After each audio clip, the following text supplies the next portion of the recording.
Boris Williams, de Salvador, Bahia. Na sua opinião repleta de sabedoria, o que são os orixás, anjos ou demônios? Depende da ótica que se olha, né? Podem ser anjos e podem ser demônios. Anjos e demônios, o que são? Entidades, corpos energéticos, que o demônio, reitero uma vez mais, não é um macaco com rabo e chifre, como ele mesmo inculcou na cabeça dos sacerdotes, dos ministros de religiões, para enganar o povo.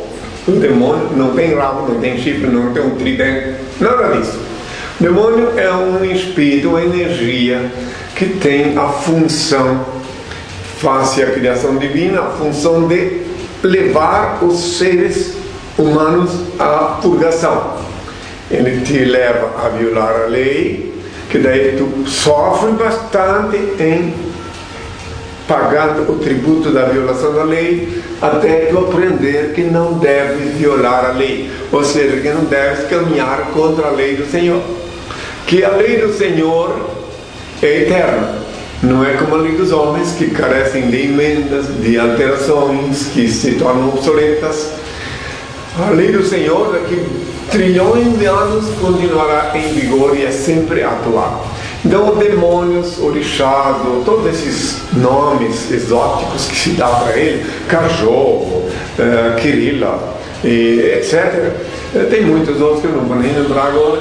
E também existem os espíritos de luz. Agora, para não dizer que só existe demônio, também tenho que explicar que existem os espíritos de luz, que são espíritos que Deus, que são conhecidos também como anjos, que Deus, na criação cósmica do universo, permitiu que também surgissem essas energias positivas para guiar, para inspirar, para orientar no caminho do bem aqueles que estão em busca do caminho do bem. Por exemplo, se tu que me ouves pensa só positivamente, só pensas em fazer o bem, fazer boas obras, se no teu trabalho tu pensas só em fazer o bem, não é que tu não gosta do teu trabalho, tu fazes com amor, vislumbrando a possibilidade depois de uma bênção e poder fazer o trabalho que tu gosta, sempre que tu pensares só assim, os espíritos de luz, os chamados anjos, vêm dar um porãozinho, vêm dar uma mãozinha. Às vezes te ajudam a fazer uma coisa que tu nem sabia fazer.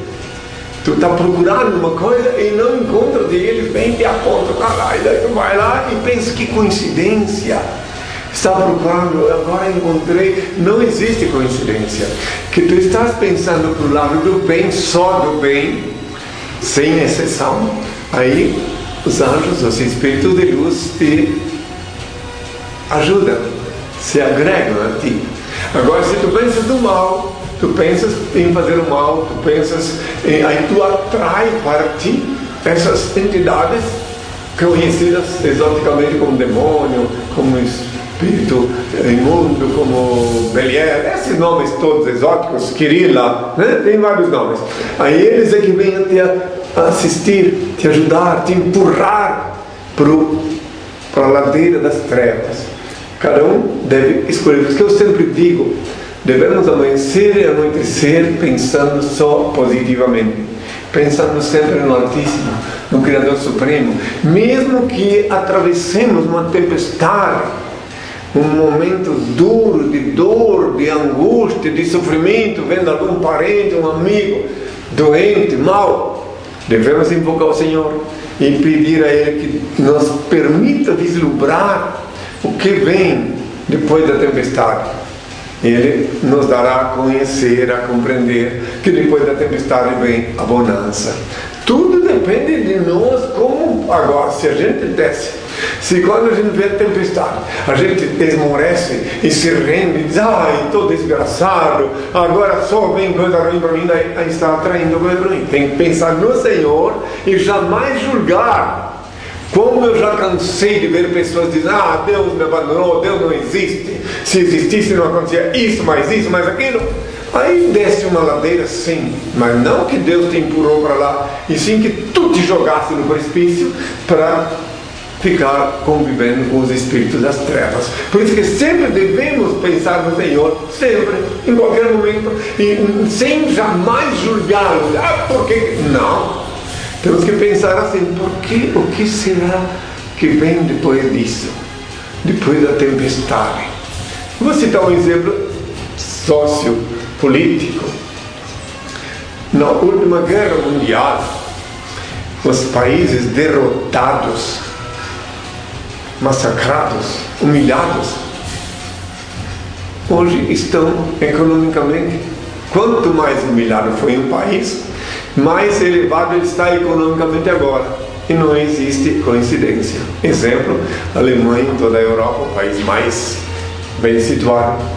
Na Ásia, o Japão, pequenino país, que está sempre criando novas coisas. Enfim, na dor, no sofrimento, se aprende a conviver igual à água. A água, ela segue, ela dá um jeito sempre de ir adiante. E assim devem ser os filhos do nosso Pai Celeste e da nossa Mãe Terra. Tenham todos a minha paz.